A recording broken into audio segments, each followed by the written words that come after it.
AFRICANISM network. This is an initiative to unite all people of African descent, advocate for the rights and freedoms. And we launched a United States of Africa project in the year 2006. I started on Facebook page where I created a page with a mission to unite all people of African descent, advocate for the rights and freedoms throughout the world. We have been running several advocacy campaigns. One of the biggest campaigns that we are running now is the Africa for West Papua campaign, which seeks to end the systematic genocide against indigenous people in West Papua who have been under brutal Indonesian occupation since 1963. And each day they're being killed like wild animals. We are advocating for self-determination of West Papua and complete independence of West Papua as a nation. United States of Africa project is a vision whose time has come. We as people of African descent, whether in Africa, whether in the Pacific, whether in the Caribbean, whether in North or South America, we must demonstrate that we are capable of coming together and building a prosperous African nation, which will ensure that the future of Africans is secured. With the ongoing exploitation of resources of Africa, we people of African descent must wake up and demand rightfully what belongs to us. The African nation belongs to Africans, America to Americans, China to Chinese, and Britain for British. So therefore, we as Africans must claim the African nation and must show that, demonstrate that we are capable of providing the leadership that is missing in Africa, uniting as a people and creating a prosperous, united African nation, which has been the vision of so many revolutionaries, Marcus Garvey, Dr. Kwame Nkrumah. We also have so many people who had this vision for United States of Africa. We also have Julius Malema of South Africa, who has been very vocal in promoting United States of Africa vision. But we need to start the action plan and walk the talk. We cannot be talking of African unity or United States of Africa when people in your own backyard are killing fellow Africans. We need to inculcate Pan-Africanism spirit from where we are and then move now to the continental level, ensure that people embrace. It will be very hard to convince people about United States of Africa when in South Africa, South Africans just recently they were killing fellow Africans.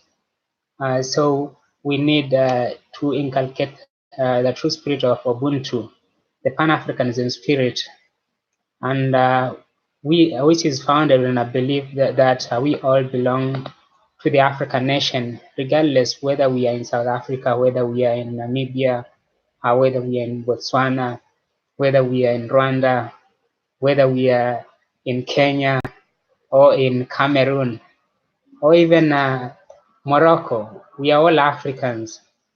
So therefore, we only have one nationality, which is African. And all these colonial boundaries you are seeing that divide Africa today, we did not create these colonial boundaries. They were created by these imperialists, which they were very clever to the point that they are benefiting from these divided colonial boundaries because it's very easy for them now to get resources, natural resources out of Africa and use them to develop their own countries. But now is the time for us Africans to wake up so that we claim our natural resources. We cannot develop Africa when natural resources are being taken away to Britain, they're being taken away to United States, they're being taken away to China. We must take control of our natural resources and demand that important natural resources get nationalized so that they benefit the people. And we demand that only the local people are allowed to mine these natural resources, and demand that Africans are taught how to exploit their own resources, because the narrative which has made natural resources to be in the hands of those who colonized us is the narrative that Africans don't know how to mine oil, Africans don't know how to mine gold, most of which, and then there's another narrative that Africans don't have the technology. But these people have been mining these natural resources for the last 50 years. Does it mean that Africans just closed their eyes, they didn't see what was happening, how they did it?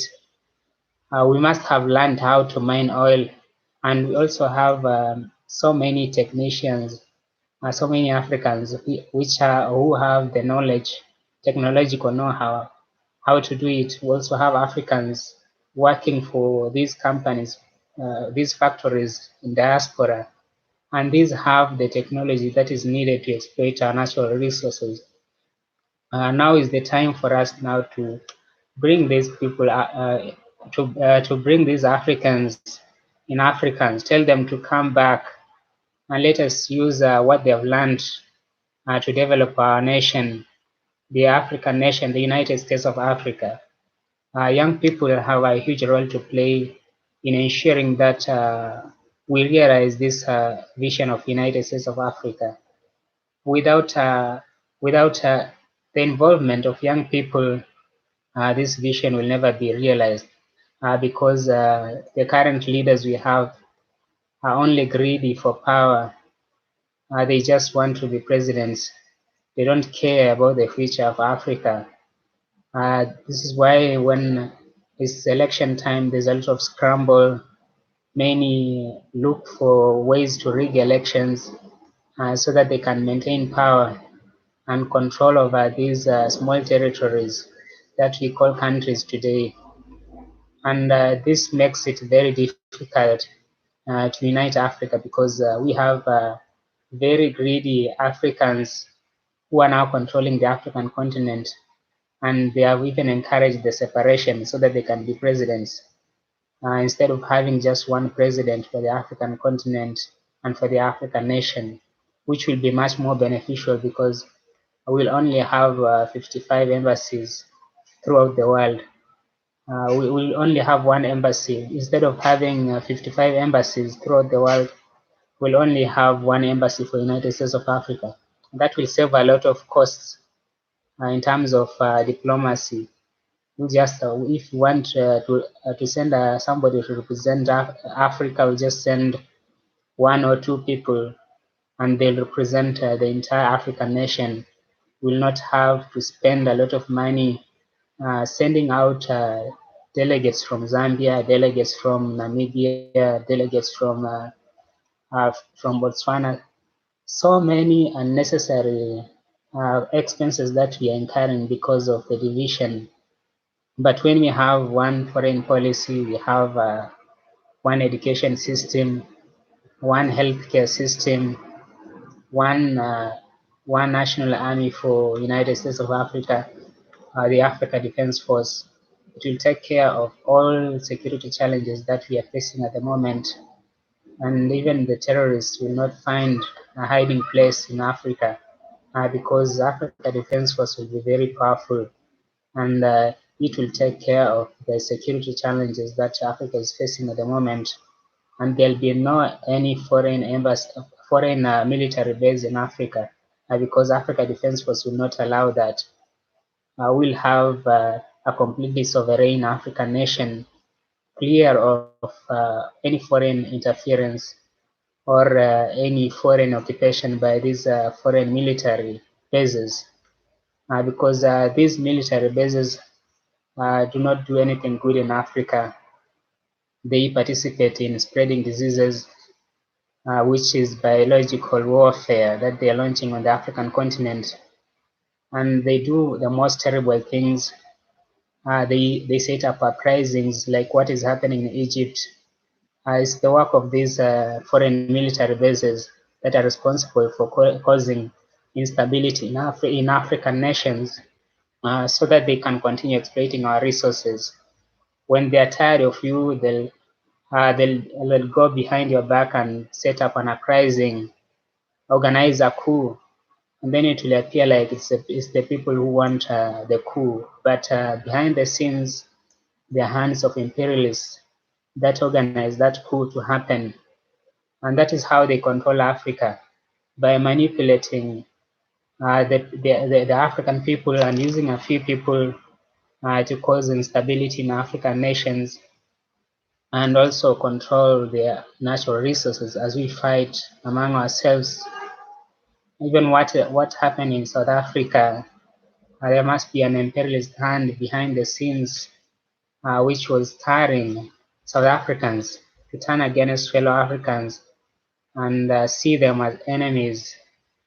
When it comes to the issue of fighting drugs or crime, this is not a nationality issue. It's an issue of fighting crime as it is. And therefore, there was no reason for South Africans to turn against other Africans without any foreign hand involved or imperialist hand involved. Because when you are fighting crime, we fight crime. You don't look at the nationality, whether it is South African, whether it is Nigerian, whether it is Kenyan. We fight crime as it is. And I applaud the efforts of the South African government in coming up with plans to eradicate this xenophobia ideology and to promote the spirit of African unity by sending the embassies with a clear message that South Africa is open for Africans. It's a very important step in combating this xenophobia ideology, which is something that is actually fabricated. And the greatest cause for this is the economic disparities. Africans are fighting for the little opportunities left, but now we need to stop fighting for crumbs and fight for what belongs to us, the land. 80% of the land are still in the hands of those who colonized South Africa. It's not something that we should be smiling at. We need to take steps to recover what belongs to the South Africans, what belongs to Africans.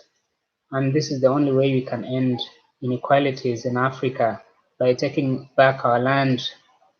That is the best way that we can restore Africans, the lost dignity of Africans, by ensuring that these small issues do not distract us from fighting for justice for the Africans, ensuring that we get our land back and not be distracted by fighting for crumbs, because these crumbs is not what defines us.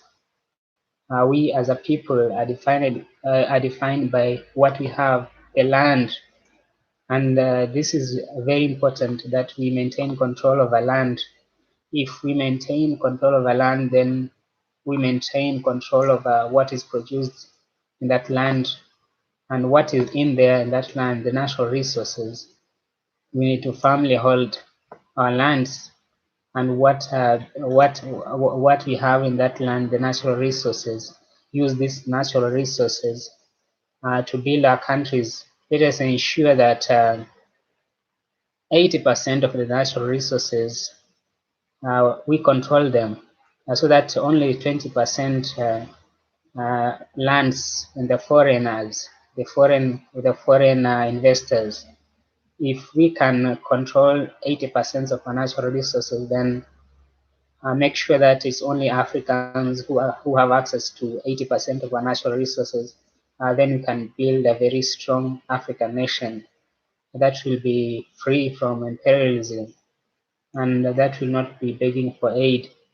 We do not want Africa that will keep on begging for aid every year, year in, year out.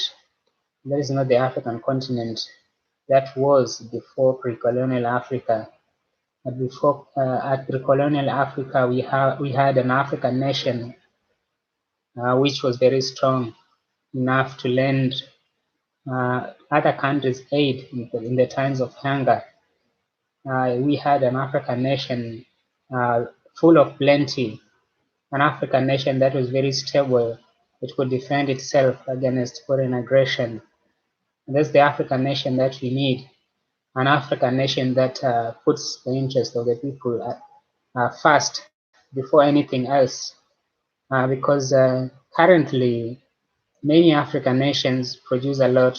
Some produce a lot of coffee, some produce a lot of tea, but the first quality goes to the Europeans. It goes to the foreigners. These are the people now who get the first quality of what we produce, and we end up consuming crumbs.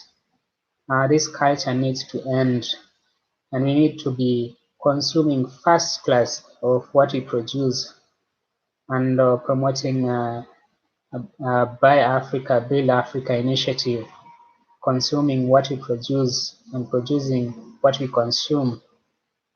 By doing this, then we are going to build a very strong, independent African economy, which does not rely on aid. Because if you rely on aid, you have to create a narrative which attracts sympathy before other nations. And this culture of attracting sympathy, it has to come to an end. We need to build an African nation beyond aid, a nation which will not rely on aid. And then we need to have a very strong education system which taps into the potential of the African people, an education system that looks at the best potential of students, so that we don't force people to do courses that they are not interested in just because their grades do not allow.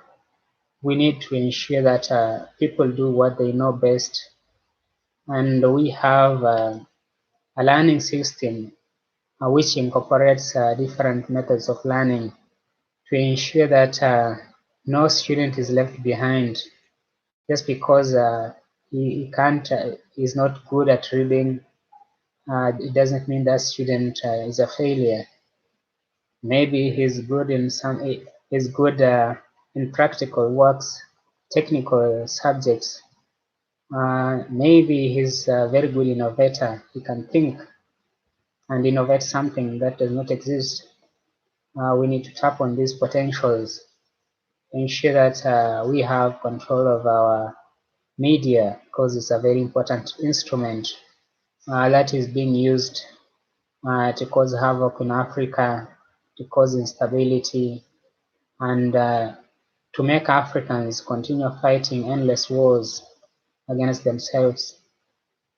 Global Pan-Africanism Network calls upon all Africans to embrace the spirit of African unity and to stop fighting amongst themselves.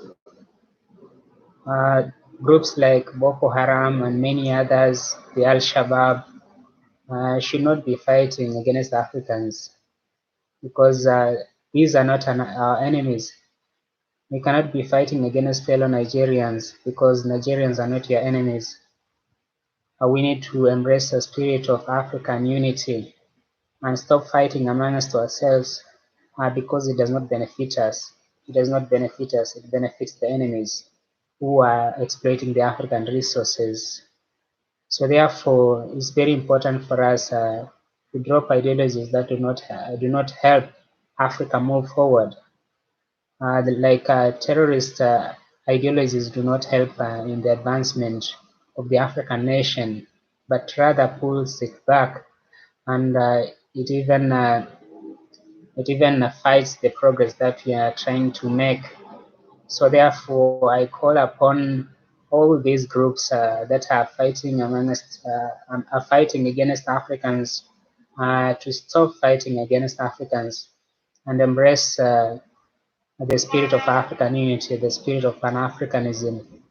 Let them embrace the African unity, and let us work together towards the establishment of United States of Africa by coming up with solutions to problems that are facing the people. Then we will directly be solving the challenges that Africa is facing, rather than taking arms and turning against having very useless religious warfares.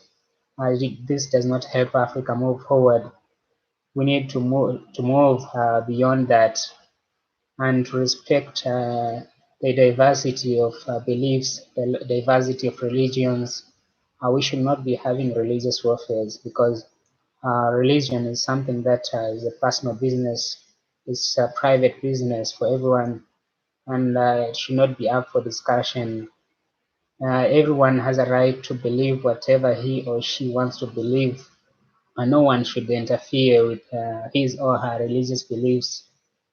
We live in an African nation which respects religious freedoms and freedoms of people to express themselves in a manner that they deem fit, as long as this freedom does not interfere with freedom of others. Then these people have a right to express their religious freedoms. So therefore, let us move into coming up with solutions to problems that are facing Africa. For example, if it is hunger, we know that we have a lot of land, we have very hardworking people, but definitely many African nations do not have agriculture extension services. We do not even support our farmers. We do not equip them with knowledge in the right time to produce, what to produce, and how to produce. So they do not have the technological know-how of how to produce. The farmers do not have the support of government, the technical support, like having tractors to help farmers till their land. We do not have such kind of support. Uh, the government should be responsible of ensuring that it protects the indigenous seeds, and these seeds are available to farmers, and not rely on foreign companies to manufacture seeds, because now when we don't have control of our food, we create a recipe for disaster, because these seeds can be used now to biologically exterminate us by introducing diseases like cancer and many others through the food that we consume. So that so so so so so this is the time now for us to look carefully in our agriculture industry and ensure that we control the seed production, because if you don't control the food production, the seed production, then we have no control of our agriculture sector, and it's very important for us to control the seed because of the harmful technologies that have been invented and these foreign companies are the ones now distributing the seeds. You see oranges without seeds, and this is a way to kill the African agriculture system, because agriculture is very important in the development of any African nation. We need to develop a very strong agriculture system and ensure that Africans do not depend on rain-fed agriculture. And if we do this, then will have plenty of food, and also we'll be able to spur industrialization, because most of this food will now be processed. And then on agriculture, on security, if you have if we have one security system, we have the African police, the Africa Defense Force. It will take care of the security challenges. So let us work towards the establishment of United States of Africa, and support the efforts of Global Pan-Africanism Network in the realization of this potential. Thank you very much for joining me. I hope to have another live stream next time. This is the first live stream that I'm making, so definitely the next live stream will be much better because this is the first one. And I'd like to encourage Africans to support United States of Africa vision, and let us unite as one nation and confront imperialism or neocolonialism. We are Africa. We are one. Whether we are in Caribbean, whether we are in Africa, North or South America, or Melanesia, we are one people and belong to the African nation. Let us work towards the realization of United States of Africa and keep the dream alive.